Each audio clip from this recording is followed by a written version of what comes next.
আসসালামু আলাইকুম আরহামতুল্লাহি অবরকাতু। মিজানুর রহমান আজহারি হুজুরের তাফসিরে ঝামেলা করলো কারা দেখেন। পিনাকি দাদার একটা পূর্ণাঙ্গ ভিডিও ছাড়ছে, কারা ঝামেলা করছে একেবারে ডাইরেক্ট ভিডিওতে দেখানো হয়েছে। পুরো ভিডিওটা দেখে আপনাদের মতামত জানান। ধন্যবাদ সবাইকে। আজকে কলে মেলা ইস্যু বুঝেছেন, এটা এটা নিয়ে ধরি। ওই যে কুদ্দুস বয়াতি আছে না, ওরা একটা চমৎকার গান আছে কলে, কোনটা ছেড়ে কোনটারে ধরি, শুনিছেন? শোনেন নাই? আরে এডিটর সাহেব এনে শুনে দেন না, এরপরে তো বাম্বু চলবে বরাবর, এনা সবাই এনার্জি নিয়ে নিক, তাই না? শোনেন।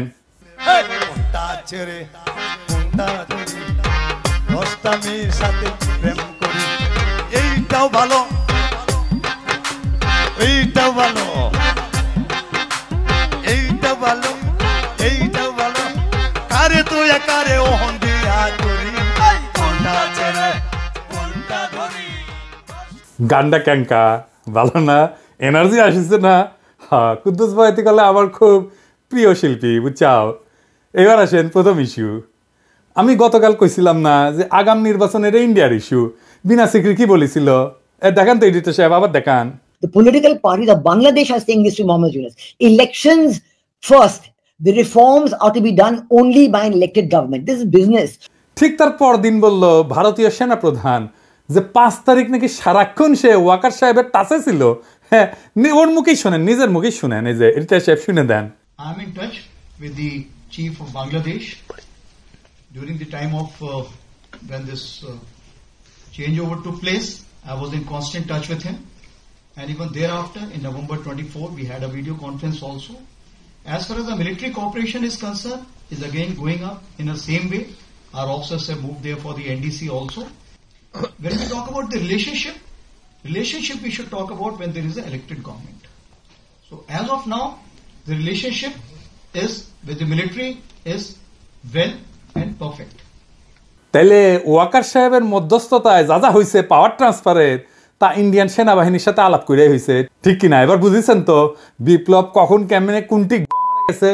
আমি কই নাই আগে কইছিলাম, কই নাই আগে ক্যান্টনমেন্টে যায়েন না কইছিলাম না? কইছিলাম। এখন বুঝেছেন তো যে মাখা ভাত খাইছেন আর জনগণরে খাওয়াইছেন, তা মাইকা দিছিল ইন্ডিয়া। আর কি কইছে? নির্বাচিত সরকার আসলে সম্পর্ক স্বাভাবিক হবে। আবার শুনেন।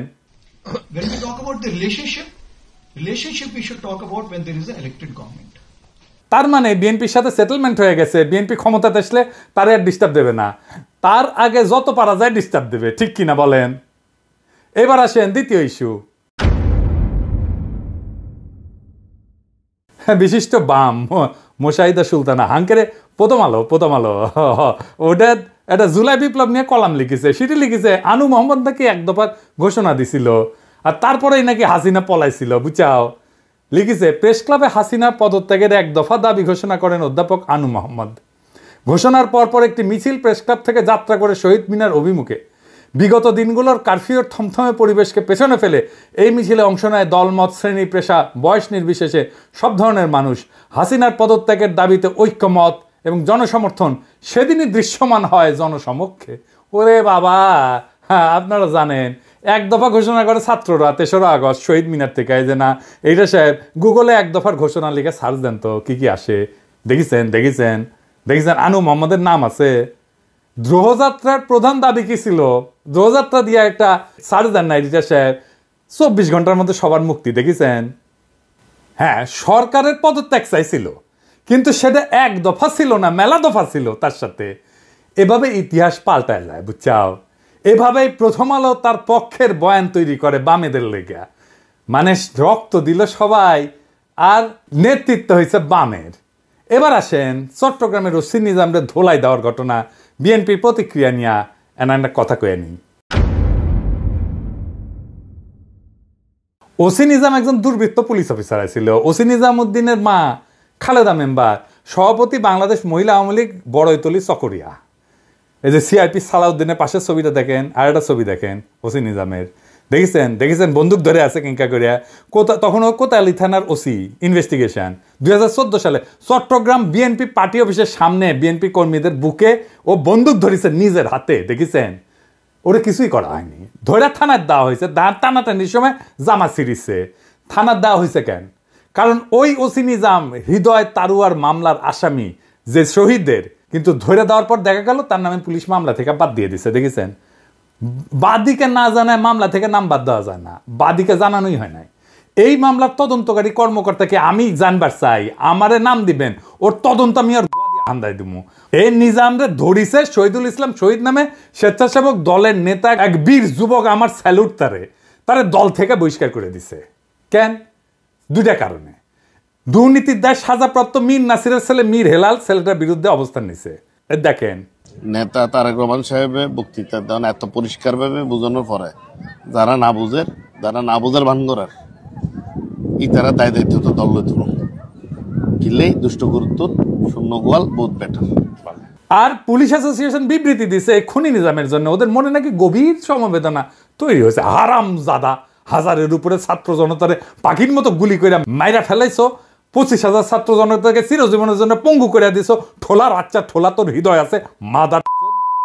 ওই শহীদুল কি বলতেছে শোনেন, যে আমার ছেলে দেখতে দেশ নাই। শোনান এডিটর সাহেব। আমি আমার বাচ্চা দেখতে পারি নাই, আমি আমার বাচ্চার মুখ দেখতে পারি নাই। এ হচ্ছে ওসি নিজাম, সাদত ভাইকে যে লাঞ্ছিত করেছিল, আমাদেরকে লাঞ্ছিত করেছিল। জামাতের নেতাকে ধরে শিশু সন্ত্রাসী বলে চালান দিছে 3-3 বার। তার দোকান লুটপাট করেছে, বউ বাচ্চা গেছে দেখা করতে, বাচ্চার 104 ডিগ্রি জ্বর আসছিল, দেখা করতে দেন, সারা রাত ওই বাচ্চাটারে বসায় রাখিছে। আলিয়া মাদ্রাসা ক্লাস 8-এর ছাত্রদের ধরে নিয়ে গেছে, পরীক্ষা দিছে বাচ্চাটা জেল থেকে। এখন ঠোলা অ্যাসোসিয়েশনে হৃদয় বাইরে হয়েছে শালা, 14 জেনারেশনের জাউরা শালা। বিএনপি ভাবিছে ঠোলা দিয়ে ইলেকশন করাবি, তাই পুলিশের গেছে বিএনপি। এখন এই শহীদুল ইসলামকে নিজাম সাইজ করবি। এই নিজাম, শহীদুলের যদি কিছু হলে না তো ঠ্যাঙ্ক এটা ভেজে খামু কলে আমি। শহীদুল, তুমি ছাত্রদের নাগরিক কমিটিতে জয়েন দাও, তুমি উটি নেতা হবা। তোমার বীরত্বরে স্যালুট আমার। নাগরিক কমিটি করছি, যেটি ইনকা স্পিরিটেড বিএনপির তৃণমূল কর্মীর সাথে বেইনসাফি করবে বিএনপি না, তারাই নিয়ে নিবা। ওই যে ইসকনের নামে মামলা করেছিল না যে বিএনপি নেতা, তাকে নিয়ে নাও। ওই চট্টগ্রামে হিরোইক ইমেজ তৈরি করতে পারবি। এবার আসেন মিজানুর রহমান আজাহারির তাফসির মাহফিলে গ্যাঞ্জাম নিয়ে কথা বলি। সিলেটে যেভাবে মিজানুর রহমান আজাহারির ওয়াজের শেষে হট্টগোল করে বন্ধ করে দেওয়া হয়েছে, তাতে আমি হতবাক এবং ক্ষুব্ধ। শুনেন তার কথা, শুনেন শেষ দিকের কথা। এই জায়গাটাতে এরকম কেন হইলো? শুরুতে তো এটা ছিল না। এখন আইন শৃঙ্খলা বাহিনী তোমাদের সাথে লাঠি চার্জ করবে, ধাক্কাধাক্কি করবে, তোমরা আমার সাথে এটা হবে এরকম? তোমরা তো ব্যথা পাবা তো। বসো না, সবাই বসতে পারলে তোমাদের কি? বসো। এটা আমি এখন পরিকল্পিত কিছু হতে পারে এই ধারণাও করতে হবে আমাদের। লক্ষ লক্ষ মানুষ বসে আছে, তোমরা একটু শান্ত হবা না? হ্যাঁ, বসো। আর 2 মিনিট একটু কোঅপারেট করো। 2 মিনিট একটু কোঅপারেট করো। জি পুলিশ ভাইরা, হ্যাঁ আস্তে আস্তে, জি বসে যাবে। হ্যাঁ ঠিক আছে, 2 মিনিট। এই বিভাগে আমার আর আসা হবে না, আমি একবারই তো আসলাম। সো যা বলার তো আমি এখনই বলতে হবে, এমন না যে আমি আবার সুনামগঞ্জে আসবো, হবিগঞ্জে আসবো। খুবই গুরুত্বপূর্ণ কয়েকটা কথা আমি রাখবো তোমাদের সামনে। বসো, শেষ করে দিব। এই তো আর 10 মিনিট সময় আছে আমার হাতে। বসো। মাশাআল্লাহ, এই ঠিক আছে। আমি কলে এখানে এক বিশাল ষড়যন্ত্রের গন্ধ পাইতেছি। ঘটনা ছোট, রাজনৈতিক গুরুত্ব অপরিসীম। আজারি সাহেব নিজেই কইছে যে সামান্য জায়গাটা অল্প কিছু লোক এই কাজটা করেছে। শুনেন, পুরো লক্ষ লক্ষ মানুষ, আমি তো দেখতে পাচ্ছি কত লক্ষ লোক হয়েছে একটা জায়গায়, কোনো সমস্যা নাই। এখানে কয়েকশো ছেলে পেলে এই ধাক্কা ধাক্কি, না নিজে শুনতে পারতেছো, না অন্যকে শুনতে দিচ্ছ, না আমাকে বলতে দিচ্ছ। কি করতেছো তোমরা? এগুলো কি করতেছো? আমি আজকে just as a gesture of goodwill, আমি নামটা কইলাম না কে করিছে, কয়া দিব কিন্তু কে করিছে এইটা। এই হট্টগোল হয়ে কেন সুষ্ঠুভাবে শেষ করতে পারলেন না তাফসির মাহফিল আজারি সাহেব? কারণ বিএনপি নেতারা প্রকাশ্যে বলিছে মাহফিলে আজারি সাহেব হেস্তনেস্ত শিকার হবে, এটা কইছে বিএনপি নেতা। সত্যি কথা, আমি ব্যানে করছি না। এই যে শুনেন, রহমান আজারি বক্তব্য রাখে বিএনপির বিপক্ষে, এত সাহস সে কোথায় পায়? আপনি এই জামাতের পক্ষে কথা বন্ধ করেন, নাহলে এই দেশের মানুষ যেভাবে আপনার এই যে মাহফিল করে, মাহফিলে কিন্তু আপনি আস্তে আস্তে শিকার হবেন এই মুসলিম লীগের কারণে। কারণ এই মুসলিম লীগ কিন্তু বিএনপিকে পছন্দ করে, এই মুসলিম লীগ কিন্তু অন্য সংগঠনকে পছন্দ করে, কিন্তু আল্লাহর নামে স্লোগান দিয়ে ধর্মের কথা বলে মাথায় টুপি লাগিয়ে পাঞ্জাবি পরে বিএনপিকে বলবেন না আপনি, তাহলে কিন্তু আস্তে আস্তে শিকার হবেন। আবার যে কোনো মুহূর্তে কিন্তু আপনি দেশান্তর হতে পারেন। ঠিক তার পরদিন এই ঘটনা ঘটলো। তার আগে তো অনেক নেতা, রিজভী ভাই তার সহকর্মীদের তাতায় রাখছে, এখন আজারের উপর কেন বিএনপি বিলা? দুইটা কারণে। এক, বিএনপির তো জমায়েত করতে টাকা খরচা হয়, এমন কোনো বক্তা নাই যার বক্তৃতা শোনার জন্য লাখে লাখে মানুষ যাবে। খালেদা জিয়া বা তারেক রহমান আসলে যাইতে পারে, কিন্তু দেশে আছে এমন কোন নেতার বক্তব্য শুনতে এখন আর যাবে না লাখে লাখে লোক। আর আজহারীর বক্তব্য শোনার জন্য স্মরণকালের সর্ববৃহৎ সভা হচ্ছে, যেটি যাচ্ছে সেটি হচ্ছে। এটা গা টাটাইতেছে বিএনপির। জনসমাগম মানে ক্ষমতা, বুঝছাও? আমাদের ভিডিওর ভিউ গেলে ক্ষমতা, আমাদের পোস্টের লাইক শেয়ার ক্ষমতা, এই ক্ষমতাকে বিএনপি চ্যালেঞ্জ মনে করিচ্ছে। আর দুই নাম্বার, ইন্ডিয়ার ডরায় জনপ্রিয় ইসলামী বক্তারে, এই জন্যই তারা চড়াও হয়েছিল মৌলানা দেলাওয়ার হোসেন সাইদের উপরে। আজহারী সাহেব ইভেন বিগার থ্রেট তাদের জন্য বড় ভয়, কারণ সংঘবদ্ধ মুসলমানে তাদের ভয়। আজহারী জামাত করে না, তার বয়স কম, তারা যুদ্ধাপরাধী বানাইতে পারবে না, চমৎকার কথা বলে, আধুনিক মননশীল, অপূর্ব সুন্দর গলা আর চেহারা মাশাআল্লাহ, ইংরেজি বলতে পারে ভালো। এইরকম একজন দায়ীকে কোনোভাবে টলারেট করবে ইন্ডিয়া? করবে না। এক বেকুব তার মাথার দাম ধার্য করেছে, শুনেছেন? শুনেন।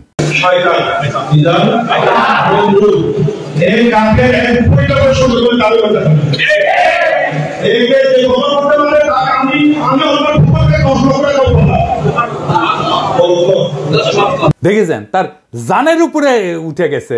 পুলিশকে কইছে ওই হারামজাদার এখনই ধরে প্যাকেট করেন, ওই যে কইছে 10 লাখ টাকা দিবে ও প্যাকেট করেন। বিএনপি নেতারাও খুব অপমানজনক ভাবে কথা কইছে যে আজহারী হুজুরের পিছে লাগিছে। দেখেন দুদু ভাই কয় আজহার নাকি মাজার কি যেন আছে, দেখেন শুনেন। ওই যে কে যেন আজহার নাকি মাজার একজন আছে।